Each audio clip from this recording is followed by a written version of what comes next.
Shoutout sa lahat ng mga buong team Kalingap dyan. No? Hello po sa inyo. Magandang maulan na araw kasi dito sa bandang amin, Maynila, medyo maulan guys eh.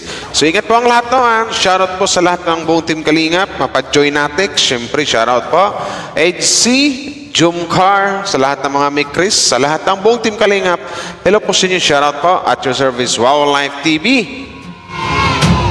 So ito na guys, another video reaction po ang gawin natin ngayon, no? About dito sa mga narinig nating issue about dito kasi ang daming mayroong kumalaban sa Kalingap, nag-content about Kalingap, may nagtanong about sa mga love team, issue about sa mga pabahay, issue ganito ganyan, etc. So ito, nagpaliwanag din dito or nagbigay din ng about ito sa usaping love team. Kung matatanggal na ba or mawawala na ba ang love team dito sa Kalingap. So ang isang Kalingap Ido, nagbigay rin siya ng kanyang sariling opinion.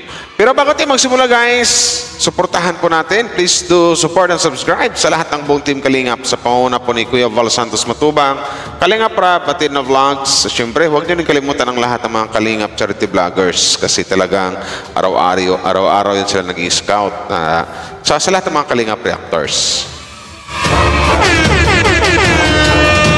So ito na guys na. So shoutout ulit sa lahat ng mga sa lahat ng mga team Kalingap. Maraming salamat sa mga Edsinyans na walang sawang nakasupport sa akin, sa mga nag-like and share. Thank you very much po sa lahat ng mga love teams dito sa Kalingap. So ito na nga. Yan. Ito yung sa live niyan eh. Ay, kay Arjun pala, mayroon pa kong content kay Arjun na mamaya, i-upload ko mamaya, idugtong ko sana dito pero mahaba na siguro ang kakaining oras nito. So, much better na another upload na lang yan. Kasi nag-live kayo na si Arjun, medyo nahuli ko sa kanyang sabagay. Yung ika nga, may kasabihan na ang isda laging nahuhuli sa bunganga. So, mamaya, i-content natin. So ito muna unahin natin about ito sa usaping love team. May ex-sponsor daw si Ido na nagsalita na kiss you ganito ganyan. So dito natin malalaman yan kasi alam ko maraming nagsusumbong kay Papa Eds. So tara! Saan na ba yan? Ito ba yan? Sana wag itigilan lang tandem at love team, malulungkot ka na. Sa tingin ko po hindi. Kasi pag tinigil po natin yan, maraming maapektuhan. Una po. Oo naman, kasi pag itigil ang love team kasi, unang-una talaga maapektuhan dito. Yung unang-una, for me yung mga beneficiary or yung mga sabihin nating nasa love team or yung mga bida. Kasi alam naman natin na tuwing vlog or every vlog for example, HC or Jomcar or Mikris ba kasi yan yung love team ng Team Kalingap. Na every vlog nila, maraming mga pa-surprise talagang natatanggap ang mga beneficiary na malaking tulong yun para sa kanilang pag-aaral, sa mga study at sa kanilang mga family, di ba? So, pangalawa, yung maraming manulungkot talaga na mga may edad na, lalong-lalo na yung mga OFW, maraming manulungkot kung sakaling matuloy na mawala yung love teams ng Kalingap. So, yun yan. So, for me, opinion ko lang din na nakakalungkot din. Kung malungkot kayo, ako malulungkot din ako syempre kasi ando na yung nagbibigay sa atin ng aliw, saya, kilig, di ba? So, for me, dapat hindi hinto. Tuloy-tuloy lang kasi unang-una nakapagbigay ginhawa sa mga beneficiary, nakapagbigay tulong, nakapagbigay saya sa mga viewers na may edad na, lalong-lalo na sa mga OFW, di ba? So, for me, walang sapat na basihan para itigil ang love team kasi ang laking tulong na nakukuha nito.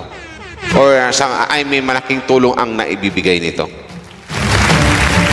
Mga tinutulungan ng Kalingap na maraming beneficiary. Kasi karaniwan po, diyan din naman tayo kumukuha ng pantulong natin sa mga love team eh. Oo, at totoo yung sinabi ni Kalingap Ido na dyan talaga kumukuha sa love team talaga kasi kung ano yung love team na malakas, for example, EDC na lang yung magiting ko dito, Kung ano yung kita ng EDSI, kasi malakas yung EDSI, until malakas talaga ang EDSI, diyan din kumukuha si Kalingap Rap na ipangtulong nila sa ibang beneficiary na medyo hindi pa na, sabihin natin na medyo hindi pa sumisikat.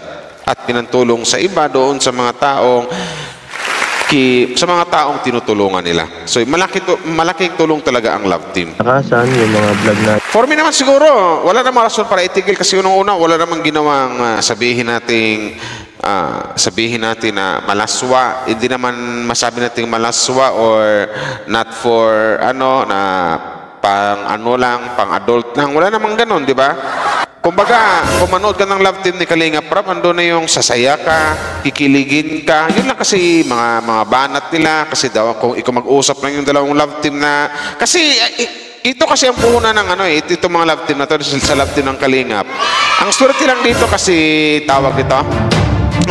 Ang lakas kasi ng dating nila. Ang lakas ng chemistry. For example, HC, di ba? Na makita lang natin magkatabi yung dalawa, masasabi, ando na yung makaramdam ka ng tilig, plus dadagdagan pa ng mga banat na words, ng gito ganyan, pampakilig. So, malamang talaga, maraming kinilig, sa totoo lang. So, sana naman, wag mawala ang mga Love Teams. Kasi na normal lang, yung paglingap lang sa mga kapwa nating kababayan dito. Saka, ganun po talaga, kahit anong gawin mo, kahit dati pa po. Sasabihin nila, pag naglilingap naman tayo ng mga matatanda at mga bata, sasabihin nila, poverty porn. Diyos ko po, poverty porn. Huwag nyo nang pansinin yung Papa Edge. Diyan sa mga tumitira ng ganyan kasi, ito lang din masasabi ko, no? Poverty porn na sabi nila, kung galing daw sa puso ang pagtulog mo, wag mo nang videoin. Dapat hindi na naka-video. Sabi ko naman, wag kayong tanga. Kaya nga, charity vlogger Kalinga Foundation. Mga charity vlogger na yan. Literal na, mayroon silang dalang mga kamera kasi vlogger nga, charity vlogger. Lahat ng content nila it's all about sa pagtulong. So malamang naka-video yan. Saka pangalawa, importanteng naka-video yan kasi alam natin na maraming nagmamahal sa Kalingap. Mayroong mga sponsors na nagbibigay. For example, kay Kuya Val or Kalingap Rap or dito sa Keyboys. Mayroong mga sponsors na nagbibigay dyan na literal na kailangan videohin nila. Kasi kung hindi nila videohin yan, ano na lang yung sasabihin ng mga sponsors? Baka pag-isipan pa silang ng scam ng pera, hindi binigay doon sa taong dapat bigyan, di ba? So, dapat naman talaga videohin. Wala nang ano sa inyo ang Kalingap. Pag Love Team, sabihin nyo sa mga ganda lang. Di ba, pangit? At least, kung sabihin nyo kumikita mga charity vlogger ng Kalingap, vice versa lang. Tama lang din nakikita sila kasi hindi rin biro yung mga tulong na pinagagawa nila. Yung sabihin nyo, poverty porn kasi tumutulong sa mga tanda, mahirap, etc. Naka-video pa. Malamang videohin talaga. Yan yung work nila, yan yung trabaho nila, charity vlogger. Yung iba nga, mukbang vlogger. Yung iba, ano bang tawag nun? Sexy vlogger? Mga comedy vlogger? Di ba may mga ganyan? Tsaka literal na video, ulitin ko lang kasi may mga sponsors lang nagbibigay na may mga taong sabihin natin naka-LL or nakaluwag-luwag sa buhay na, for example, ito Papa Edso doon sa beneficiary mo or Kuya Bal or something like Kalingap Rap o mayroon kaming abot na tulong dito ganyan may 20K, 30K, 40K or magkano ba niyan? Pakibigay na po, pakiabot na lang po doon sa ni-scout nyo ganyan. So malamang videohin talaga nila. Naka-vlog talaga. Ano lang iisipin? Ano lang iisipin ng mga sponsor kung hindi naka-video? Kinupit yung pera. Poverty porn. Mas okay pa tong mga content na ganito. Charity vlogger kasi unang-una, importante dito, nakakatulong sa mga taong nangangailangan ng tulong. Mapunta tayo sa Love Team. Kung gagawin naman natin itong ganito, gawa ng konting pakulo. Ano naman, hindi daw maganda kasi parang tinotolerate natin yung gano'n kaysa tulungan. Ay nako. Buhay nila ang pakialaman nila, guys. Ang mahalaga ay tumutulong tayo, saka wala Yun na naman. nga eh. Ang dami reklamo ng mga anti-kalingap na to. Binawala, nagsumbong pa kay Makagago. Mamaya may part 2 ako sa iyo, RG Tupular. Pero don't you worry kasi hindi mo ako balahura eh. In a nice way, in a good way yung pagkukontent ko sa iyo. About Love Team for me, ulitin ko lang kaya nasabi ko sa inyo, balik din sa Love Team pag-usapan natin. Huwag sanang mawala kasi ang laking tulong to sa mga beneficiary. Kahit sa hindi beneficiary, natutulungan sila ng dahil sa mga malalakas na Love Team dito sa Kalingap. Magreklamo na lang kayo doon sa mga taong dapat yung kung saan kayo pwedeng lumapit na ireklamo ang Kalingap about sa Love Teams na yan. Kung i-review nyo yung mga Love Teams ni Kalingap Rab. Kung nabutasan nyo or nakitaan nyo ng may pakis-kiss, lips to lips, two-red kiss, hawak-hawakan, yun na lang. Pero kung i-review nyo lahat ng Love Team, banggitin ko na lahat, simula sa unang Love Team na sumikat sa mga Adrian, yung Adrian, huwag tayo isali kasi hindi naman Love Team yun.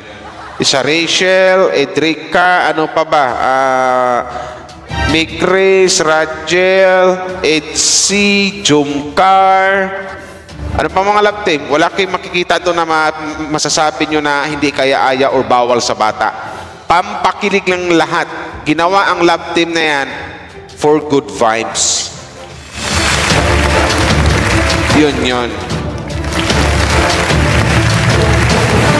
Tayo na agrabyado kasi simula pa po ng pag-vlog, ano naman po yan, may usapan naman po yan si Kalingap Rab at saka ang mga beneficiaries. Ganoon na rin po sa amin.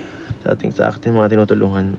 Kaya Tsaka ulitin ko lang yung nag-comment na mayroon dong sa sa yung words na sa pilitang Love Team sa mga K-boys, mali po yun. Malamang mayroon silang hingi mo sila ng pahintulot sa mga magulang ng beneficiary kung pwede. So yun nga. Ulitin ko lang din ulit pati nga mga magulang kinikilig eh. Di ba? baliwala. Huwag na natin pansin mga yan. Oh, shoutout kong Julie P. Flores. Thank you po. Dito tayo sa banda to yun. Sobrang init pa.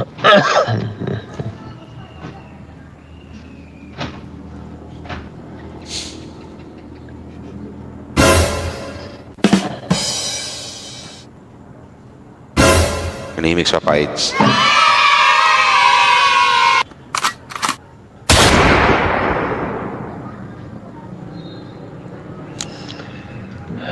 Opo.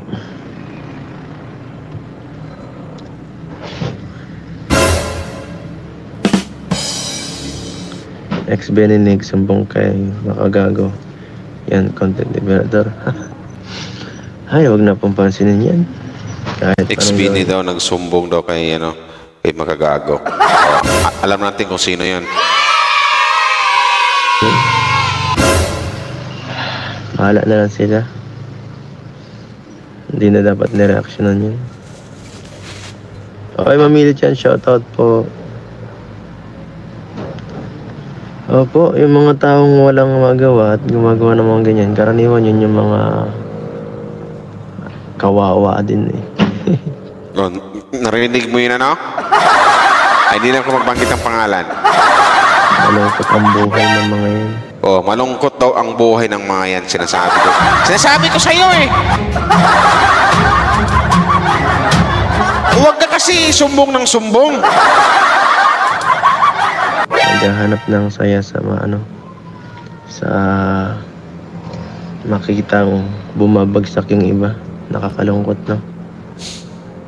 Ganun talagang buhay, Papa Eds. May mga taong... marami kasing naiinggit sa inyo, Papa Eds. Po, para mabasa ko natin. Ito na yun, guys. Screenshot nyo po para mabasa. Screenshot nyo po para mabasa ko natin.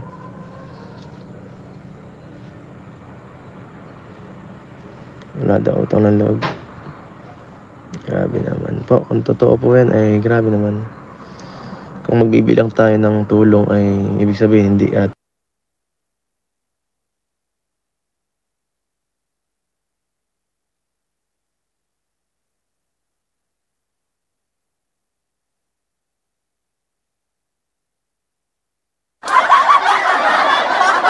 Ibig sabihin pala, yung pagbigay niyang tulong kay Papa Eds, hindi pala yung galing sa puso. Kasi ito di ba? Ano natin dito Grabe ito ng Lord. Grabe naman po. Kung totoo po yan, ay grabe naman. Kung magbibilang tayo ng tulong ay ibig sabihin hindi legit yung pagtulong natin. Yan. Tama. Pangit po ng ganun. Magbibilang tayo ng pinulong natin sa kapwa. Kung hindi naman tayo nanghihingi, bakit tayo mabigay sa kapwa natin? Ay ibig sabihin, hindi legit yung pagtulong natin. Yun yung mahirap na yun. May mga sponsors na ganyan kasi sa totoo lang. Yung tipong, halimbawa dito sa nangyari kay Papa Eds, na buong akala niya galing sa puso yung pagtulong or pag-sponsor sa kanya, pero at the end, sa mga itong pangyayari, ando na yung nanumbat na or pinagsabi-sabi na sa ibang tao. Sabihin kisyo gito ganyan, dati kong sponsor ni Kalingap Ido, etc. Ando na hanggang sa mangdugtong-dugtong yung pinto. O ikaw, huwag ka na mag-sponsor kung ganyang ugali mo kung nanumbat ka. Kasi pwede kong sabihin dito, nag-sponsor ka lang for fame, para magpasikat. Yung iba nga nag-sponsor, hindi nga nagpapakilala di ba? Pero ikaw talaga, my God. Ang tulong dapat ay galing sa puso para hindi tayo... Tama! Ang tulong dapat ay galing sa puso. Kung sinasabi ko sa inyo. Masaktan kapag dapat bukal sa puso ang pagtulong, guys. Bukal sa puso ang pagtulong. Yung ex-sponsor mo, Papa Eds, ang tawag siguro na hindi bukal sa puso. Parang may galit sa puso yung ano niya.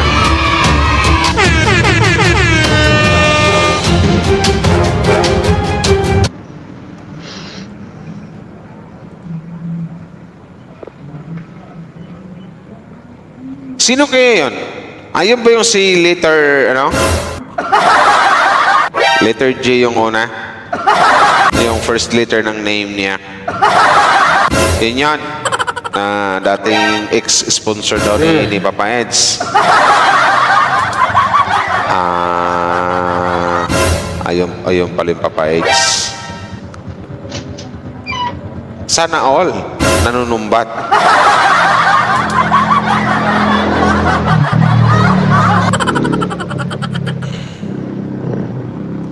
Natahimik na si Papa Eds. Wala na So yun na nga guys, yan kung ilan sa mga natin dito sa reaction natin sa live ni Papa Eds kahapon, kasi one day ago, ibig sabihin kahapon lang to na kung ganun, huwag ka na mag-sponsor, kasi unang-una naman siguro, hindi ka naman siguro inuobliga. Pangalawa, hindi ka naman siguro pinipilit ng isang Kalingap Eds na para sponsoran siya. Ang pangit lang kasi dito, ando na nga, nakatulong ka, pero parang ang gusto mo, dapat may balik. Diba? Dapat dito. Hindi ko alam kung bakit, my God, itong mga sponsors na to. Dapat huwag ganon, kasi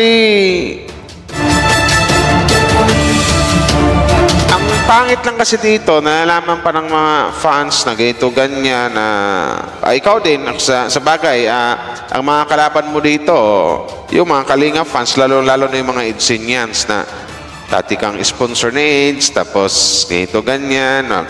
Ang sabi ka daw, ang dami mo daw sinasabi, doon sa live ni,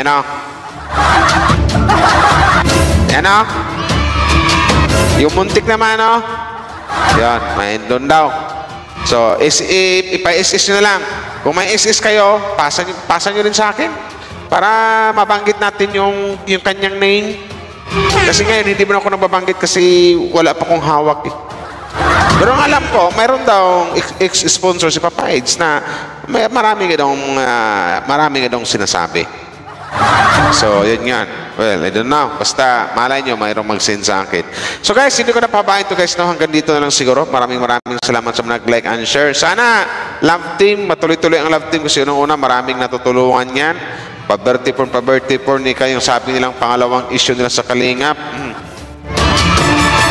Sa bagay, yung mga taong makikita ng utak, kahit anong explain natin, hindi nila maiintindihan yan kasi ipipilit nila kung ano yung mga nasa alimpatakan nila.